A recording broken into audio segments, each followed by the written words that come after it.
ஆண்டவராகிய இயேசு கிறிஸ்துவின் இன்ப இனிய நாமத்தில் உங்கள் அனைவருக்கும் என் அன்பின் வாழ்த்துக்கள்.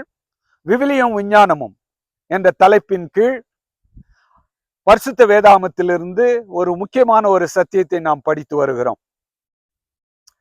கடந்த காணொலியில 5வது நாள் படைப்பை குறித்து நான் உங்களுக்கு சொன்னேன்.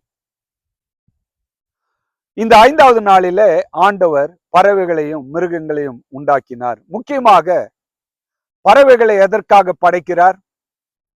இப்படித்தான் தேவதூதர்களை படைத்தேன் என்பதை காட்டுவதற்காக, தான் படைத்தேன், இயேசு கிறிஸ்துவாகிய நான் படைத்தவர் என்பதை காட்டுவதற்காக பறவைகளை உண்டாக்கினார் என்று பார்த்தோம்.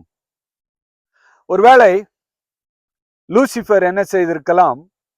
மற்ற தூதர்களை பார்த்து அவன் கேட்டிருக்கலாம், அல்லது சொல்லி இருக்கலாம், நாம் இவ்வளவு காலம் முதலார்த்தத்தோராகிய தேவன் தான் கடவுள் என்று யோசித்துக் கொண்டிருந்தோமே, இப்பொழுது பார்த்தால் வித்தியாசமான ஒரு படைப்பாக காணப்படுகிறது. இயேசு கிறிஸ்து என்ன செய்கிறார்? படைக்கிறாரே என்று கூட அவன் சொல்லி இருக்கலாம். இப்பொழுது 6வது நாள் படைப்புக்கு வருவோம். 6வது நாள் படைப்புல என்ன வாசிக்கிறோம்? ஒரு முக்கியமான வசனம். தமது சாயலாகவும் தமது ரூபத்தின்படியேயும் ஆண்டவர் என்ன செய்கிறார்? மனிதனை உண்டாக்கினார். எதற்காக தமது சாயலை கொடுக்கிறார்? எதற்காக தமது ரூபத்தை கொடுக்கிறார்? கிறிஸ்துவுக்குள் அன்பானவர்களே, தமது சாயல் நமது சாயலாக, அதாவது ஆங்கிலத்தில் நீங்கள் வாசித்தீர்கள் என்றால், let us make man in our own image, in our own likeness. இன்றைக்கு அநேகருக்கு கடவுள் எப்படி இருக்கிறார் என்று தெரிவதில்லை. சிலர் ஆவியானவராக இருக்கிறார், சிலர் சொல்லுகிறார்கள் நம்மை போல அவர் இல்லை. எதற்காக நீங்கள் இப்படியெல்லாம் மனதை போட்டு குழப்பிக் கொள்ள வேண்டும்? பரிசுத்த வேதாகமம் என்ன சொல்லுகிறது? நமது சாயல், நமது சாயலிலே மனிதனை உண்டாக்குவோமாக.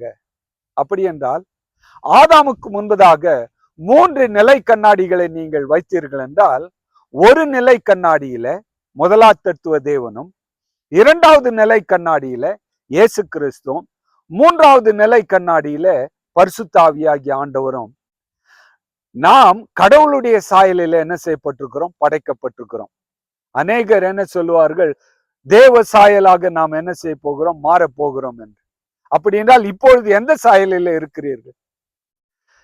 உண்மைதான், பாவம் செய்ததற்கு அப்புறம் நம்முடைய சாயல் மங்கி போயிருக்கிறத தவிர அந்த சாயல் மாறி போகவில்லை.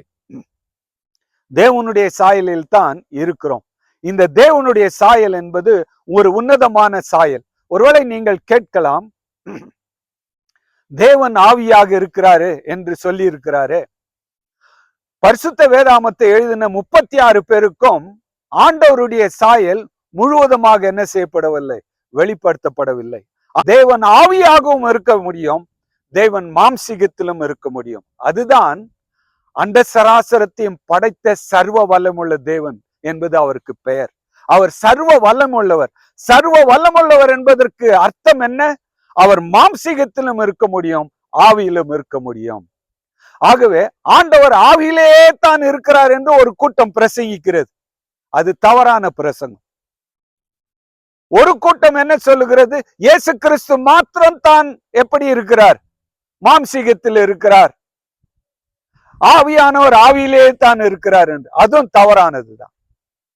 பரிசுத்த ஆவியாகிய ஆண்டவரும் கூட மாம்சத்திலே வர முடியும். இயேசு கிறிஸ்துவும் கூட ஆவியாக என்ன செய்ய முடியும்? ஆவியின் சரீரத்திற்கு போக முடியும். இயேசு கிறிஸ்து உயிர்த்தெழுந்ததற்கு அப்புறம் கதவு பூட்டப்பட்டிருக்கிறது.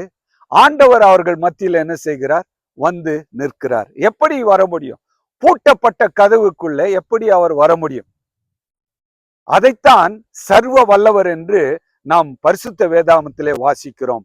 எதற்காக ஆதாமையும் ஏவாளையும் உண்டாக்குகிறார்? இதனுடைய முக்கியமான ஒரு கருத்து என்ன? அதாவது ஆதாமும் ஏவாளும் உருவாக்கப்பட்டதின் நோக்கமே லூசிபருக்கும் அவனை சேர்ந்த தூதர்களுக்கும் ரட்சிப்பை வழங்க வேண்டும் என்று தான்.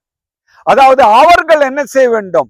இயேசு கிறிஸ்து கடவுள் என்பதை உணர்ந்து இயேசு கிறிஸ்துவிடத்தில் போய் அவர்கள் என்ன செய்ய வேண்டும்? மன்னிப்பு கேட்டு பரலோகத்திற்கு என்ன செய்ய வேண்டும்? சேர்த்து கொள்ளப்பட வேண்டும். அதற்காகத்தான் அவர் என்ன செய்கிறார்?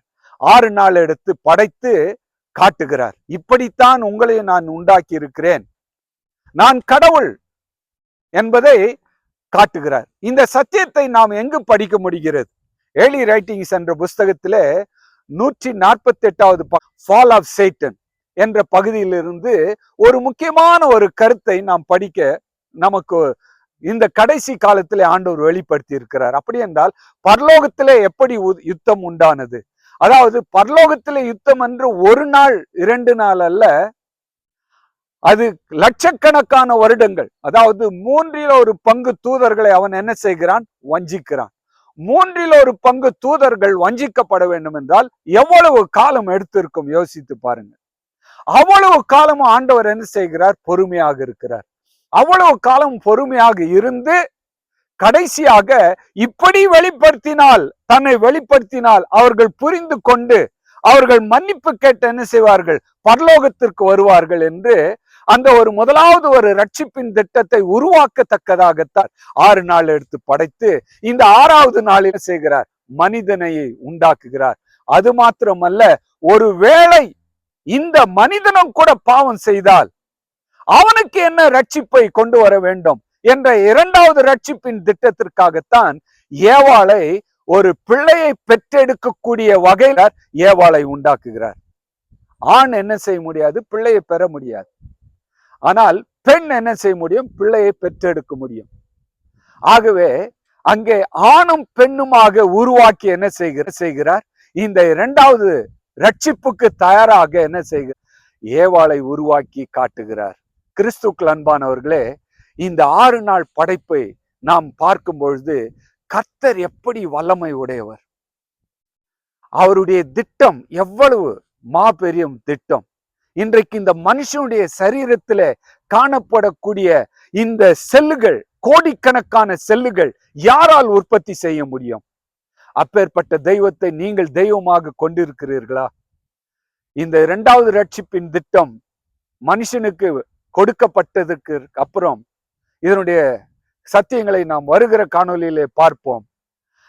அவர் எப்படி இந்த பூலோகத்திலே வந்து மரித்து நமக்காக ஜீவனை கொடுத்தார் என்பதை நாம் தெளிவாக படிக்கிறோம். அப்படிப்பட்ட தேவன் இன்றைக்கு உங்களை ஆசீர்வதிப்பாராக. நீங்கள் ஜெபியுங்கள். கர்த்தர் உங்கள் வாழ்க்கையை ஒளிமயமாக மாற்ற வல்லவராக இருக்கிறார். அன்றைக்கு சாத்தானுக்கு இறங்க வேண்டும் என்று 6 நாள் எடுத்து படைத்தார். இன்றைக்கும் நீங்கள் ரட்சிக்கப்பட வேண்டும் என்று எந்த காரியத்தையும் செய்ய அவர் தயாராக இருக்கிறார். இயேசு கிறிஸ்துவிடத்திலே வாருங்கள், ரட்சிக்கப்படுங்கள். அவர் வருகை சமீபமாக இருக்கிறது. இதனுடைய தொடர்ச்சியை வருகிற காணொலியிலே பார்ப்போம். கர்த்தர் உங்களை ஆசீர்வதிப்பாராக. ஆமென்.